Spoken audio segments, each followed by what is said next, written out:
বিদেশি মিশন থেকে রাষ্ট্রপতির ছবি সরানোর সঙ্গে নির্বাচনের সম্পর্ক নেই বলে জানান পরিবেশ উপদেষ্টা সৈয়দা রেজওয়ানা হাসান।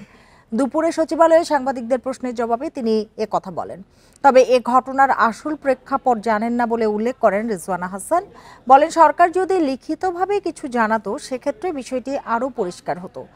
বান্ডেল থাকলে প্রতি সেনমানিতে টাকা বাঁচবে। বিকাশ সেনমানি বান্ডেল কিনে জিতুন প্রতি লেনদেনে। ছবির সঙ্গে নির্বাচনের সম্পর্ক থাকতে পারে না। এ সময় উপদেষ্টা বলেন, ফেব্রুয়ারিতে প্রধান উপদেষ্টার ঘোষিত সময়েই নির্বাচন হবে। এছাড়া তিনি দাবি করেন, এখন বাক স্বাধীনতার কারণে অনেকেই অনেক কিছু বলতে পারছেন।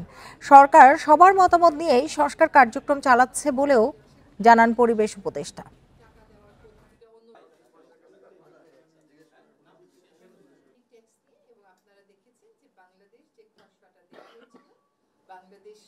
সরকারের প্ল্যান তো সরকার প্রধান উপদেষ্টা মহোদয় নিজে ক্লিয়ার করেছেন।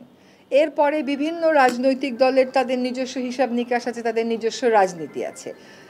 এইটার সাথে তো সরকারের অবস্থান বদলের কোনো সম্পর্ক নাই। সরকার বলেছে ফেব্রুয়ারিতে নির্বাচন হবে, সরকার সেই মোতাবেক নির্বাচন কমিশনকে প্রস্তুতি নিতে বলেছে। এটাই হচ্ছে সরকারের অবস্থান।